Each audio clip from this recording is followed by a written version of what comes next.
As a certified life coach, I have a mission for my clients, and that is to identify and remove roadblocks from your path to personal success. And now it's about time I did the same for myself.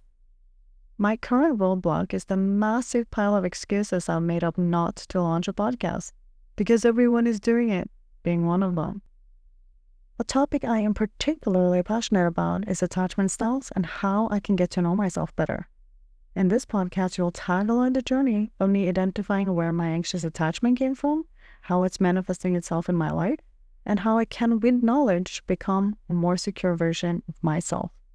I pray you'll find it insightful, helpful, and occasionally funny. Welcome to Becoming Secure with Mag's Mindset.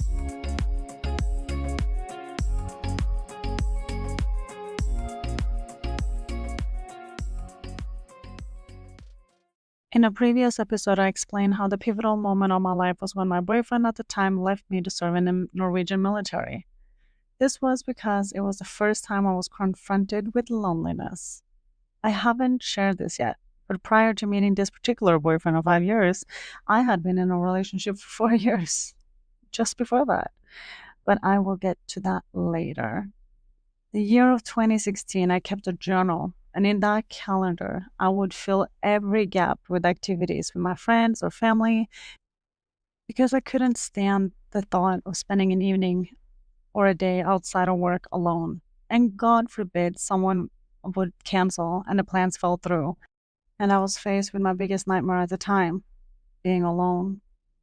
The concept of being okay in my own company was so unfamiliar and foreign to me. In today's episode, I want to talk about the power of isolation and loving your own company, as it is in this space that I personally grew the strongest character that set me up for success later in life. When I was a child, my mom used to tell me that I had to become comfortable with being bored. Try to make sense out of that statement to an 8-year-old. But what I've come to understand as an adult is that it wasn't about being bored or being alone. It was the process that happened inside of me whenever I had to be alone. The following might be a little bit triggering for a lot of people as it relates to thoughts on and almost attempts of suicide. I apologize and empathize with all of you who have or are struggling with the same. I know it hurts, and I know you're scared. The pain will never end. I know you don't see the future right now, and I pray that I can provide some solace and hope in explaining to you that God, or whatever it is that you believe in, would not place you in the situation that you are in if you're not capable enough to handle it. You see, I carried a lot of shame throughout my life, and whenever I let my mind wander, I was soon confronted by my own devilish mind and the idea of who I was as a person. When I am telling you that I sat with a rope, a belt, and a knife on separate occasions because I didn't know how to continue, I'm not lying.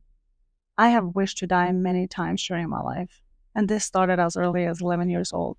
At least that's when I can remember. The self-destructive thoughts were the main event whenever I was alone, and I simply didn't understand how to cope with all these surfacing feelings as a result of my thought pattern. A whirlwind of the I'm not good enough, that I'm dumb, the I'm ugly, the I'm not like them was on full display in my mind, and I had yet to discover where this belief of myself came from. I had to learn to disarm the massive feelings that felt too heavy to bear, as I quite literally had weapons in my hand that would, with a desire to end it all. But it wasn't that I didn't want to live, because I clearly did. I just didn't want to live with the pain. But the pain dissolved slowly as I learned to navigate the big feelings and treat them as fleeting moments and not a permanent state of mind. Jordan Peterson, a psychologist and professor, has spoken extensively about the importance of verbal expression and storytelling in processing trauma and improving mental health. He believes that simply feeling emotion isn't always enough to resolve them. They must also be expressed constructively. Catharsis, which is the process of releasing, occurs when emotions are articulated in a way that leads to self-discovery. Speaking about trauma allows individuals to uncover implicit patterns, leading to insight and emotional release. As an adult, I can clearly relate to this fully. And I know that the process led me to creating this podcast, and the process of making it is a form of healing for me. However, back then, What I needed to get to terms with was allowing the fleeting emotions to come and go without fear, because that's what emotions are. They are fleeting, and learning how to manage emotions is such a powerful tool.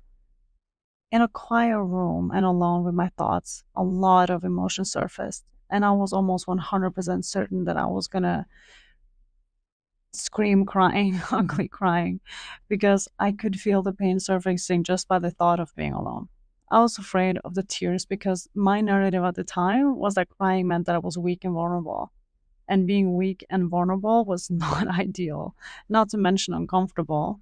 Becoming comfortable with discomfort became a mantra for me, and it took me years to become friends with the painful emotions that we all carry. I wonder where the idea that everything that feels good is the only thing worthwhile. We all strive for happiness, yet true happiness is often found at its peak after facing the depth of the valley, meaning we can't really experience true happiness if we don't face true pain. It's the overcoming and sense of accomplishments that allows us for the happiness we also desperately want. The theory called the duality of experience explains that humans perceive through contrast. For example, we appreciate warmth because we have felt cold. Similarly, happiness is meaningful because we have experienced the lack of it in pain and in sorrow.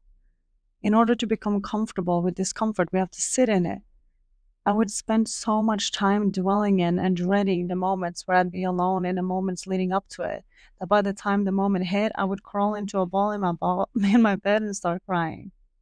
What I would soon learn is that after the crying was over, I felt a tremendous sense of relief, which was the first time I consciously discovered the healing impact crying had on me.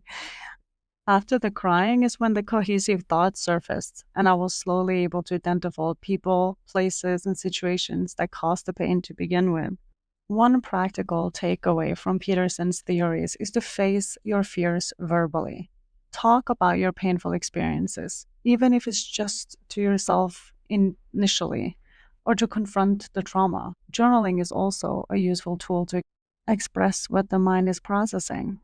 At the stage of my life I am referring to, the 20-year-old self, I was beginning to internally express my fear and pain to confront my trauma until I felt ready to share it with friends and with family.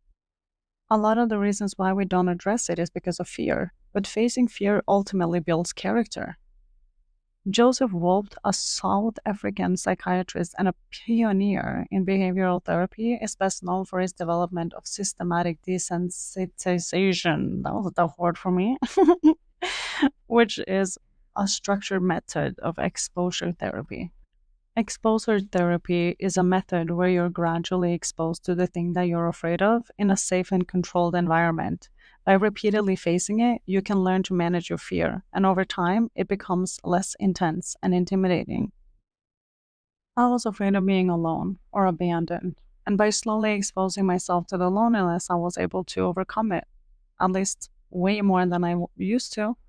And by being alone, I don't mean watching a movie or scroll on social media. I mean facing and making sense out of the internal turmoil that arises when sitting with your thoughts and emotions. It is a seriously painful process, and I salute everyone who does it. You are so brave. Healing is messy and certainly not linear. So I want to repeat what I've said before. Be kind to yourself and be patient with your process. 3 steps forward, 2 steps back is still progress. Allow yourself to try and fail and try again. Whether you believe in this or not, God can be found in the darkest of places. He's always with you, and if you dare ask, you shall find. I want to communicate that throughout the time when my suicidal thoughts were at their worst, I communicated my concerns with my family. My parents and both of my siblings were aware, and they were all very supportive throughout that time. I am tremendously grateful for how they showed up and how I strongly encourage you to talk to someone if you're finding yourself in a similar place. It might just save your life. And to be quite honest with you, there's an honor in allowing people to be there for you. A lot of us are thriving in situations where we get to be helpful, and to get to show up for a friend or a family member is a fantastic honor. And when you are trying to deal with everything on your own, you're actually robbing a loved one from being there for you. It is a beautiful thing to show up for someone you love. So when you are scared or worried that you're a burden to someone or you don't want to bother anyone with their problems, think about the great honor that it is that you're robbing them from, when all they really want is to be able to show up for you and to help you and to guide you on your path. If you're, however, surrounded by a lot of people who wouldn't be supportive or someone who would be judgmental, then of course I recognize that holding it all in seems way easier because these people cannot hold space for whatever it is that you're feeling. If that is the case, it's because they never learned to hold place for that feeling. If they grew up in an environment where their parents were yelling at them for crying as children because their parents didn't know how to deal with their emotions, they are never going to learn how to emotionally regulate as adults either, because there was never a space that allowed for that. But there are people out there that you can talk to, and there are people out there who want to and can help. Wanting to end it all and escape it all, and even for just a moment, is probably more normal than we think. But you don't have to go through alone. You don't have to go through life alone. You don't have to be so strong and so brave. I think the bravest thing we can do sometimes is actually admit that we need someone to talk to from time to time. I can assure you that my whole journey of sitting in silence and being comfortable with learning to navigate my emotions very much put me in a place where I enjoy being by myself. At this point, I spend time alone and it is fantastic. And I enjoy spending time with my friends also so much more. And overall, there was a lot of beautiful things that came from it. One of my favorite stories to tell is a day that was scheduled to be just like any other day in 2017. I wake up, get dressed, cleanse my face, brush my hair, brush my teeth, while saying my daily affirmations to myself in a mirror, and drive off to work. At my work, where I was co-managing a department cafeteria at a local hospital, I prepared coffee and tea for the staff and breakfast for the patients. I might engage in a witty conversation or simply a nod and say good morning, with a genuine smile on my face. Only today was different. I didn't wake up from my alarm, and every step between getting dressed and driving off to work had to be skipped this morning. I rushed into work, was clumsy, and I got an increasing ache in my stomach. I kept on with work as usual until the lump in my gut had grown to a tear-provoking disease. Just go to the bathroom and cry it out, I told myself, because by then I had learned that I could use crying as a tool to release pressure. I knew it would help. I completed the task at hand and asked to be excused. I locked myself in the bathroom, glanced into the mirror, and I froze. You won't guess what's coming next, and for the sake of the story, I'll keep you in suspense a little longer. You see, about 10 months earlier, I'd stumbled upon a book called Chef i eget liv, which translates to Boss in Your Own Life, written by a Norwegian psychiatrist and hypochondria specialist, Yngve Wilhelmsen. Boss in Your Own Life is based on the teachings of cognitive therapy and ways to learn to see yourself from a new perspective. Wilhelmsen teaches in his science that we believe the stories we tell ourselves about ourselves and the situations we find ourselves in, and I soon learned just how relatable his patient stories were to my own way of thinking. So began the journey of daily affirmations. I read the book because I knew I was hyper-dependent on my boyfriend, and I struggled to identify myself as anything besides his girlfriend. Who was I? Just me, independent of the imaginary chains I had created. I had been introduced to affirmations on Instagram, but I didn't really know what I needed to tell myself or how practicing it would manifest in my life. At this time, I was in the second gap year after high school, while the rest of my peers were all along on their higher education. It's not that I had not applied, I just didn't get the spot in my hometown, and I surely was not going to leave the city to be in a long-distance relationship from my boyfriend, who wasn't even really my boyfriend anymore, but whatever. I had to redo some classes from high school because my grades were not sufficient to get into the university that I wanted to. So my confidence in myself was at an all-time low. I am good enough, I whispered to myself. I am good enough. Ugh, no, I shunned because I simply did not believe that. You're beautiful, I whispered, looking down. You are beautiful, I said, looking at myself in a mirror. The third time I uttered through the shaky lips and the ugly cry face, with the feeling of mostly pain and denial in my body. I truly did not believe the words that I was saying. But what I did believe was my ability to continue to saying these affirmations to myself in a mirror every day. And I did. And it was a series of ups and downs, disbeliefs and somewhat beliefs, on those days where I did my makeup and I felt a little extra pretty and I did my miracles on my mood from day to day. I am worthy. I am pretty. I am beautiful. I am smart. I am capable. I am strong. The list goes on.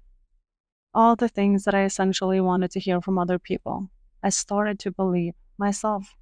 And the impact became very apparent on a not so ordinary day at work where I froze to my own reflection in the restroom mirror at a local hospital in Norway. Despite the desperate need to cry a moment ago, I started laughing and smiling as I caught my own eye. There she was, the beautiful, smart, worthy woman in the mirror. Me. I felt a sense of relief and safety. And I established in that moment that I finally believed it to be true. And I had instantly become my own rock, a person I can depend on. The girl was going places. Claude Steele's self-affirmation theory is all about how we deal with threats to our own self-worth. Basically, when something like failure or criticism makes us feel bad about ourselves, we can bounce back by reminding ourselves of what really matters to us, like our core values or the things that we are proud of. This helps us feel more grounded and capable, even when things go wrong. It's a way to protect our self-image and handle challenges without letting them take over. This theory confirms what I experience to be true.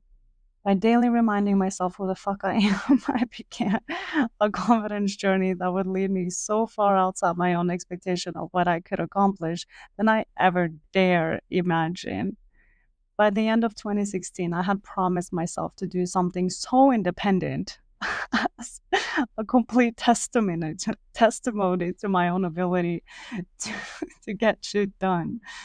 Then I went on a solo trip to Thailand, Cambodia, and Vietnam for 4 weeks. Me? Yeah, this one.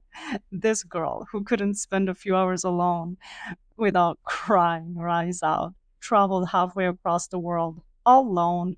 And by the end of that trip, this is what I posted on my Facebook page. From lying in bed, overwhelmed with the tears at the thought of being alone against my will, to embarking on a solo journey through Asia, this transformation has truly been a magical breakthrough for me. Along the way, I have made friends and cherished memories, and most importantly, I've taken control of my own life. No more catastrophic thinking, anxiety, or low self-esteem. On Sunday, where I hug my mom and dad, I will cry again, but this time out of proud of what I have overcome. This was the process of me building confidence and trust in myself, learning that I do what I say I'm going to do, and trusting myself to follow through with it. It is an ongoing process, and today I am tremendously proud and impressed by every accomplishment that came from utilizing daily affirmations as a tool. You believe the things you tell yourself about yourself, so make sure that the conversation that you're having with yourself is leading you past your own roadblocks, because if I could, you certainly can. If you want to come share your version of how your attachment style manifested itself in your love life, please email me on magsmindset@gmail.com. I can't wait to hear from you.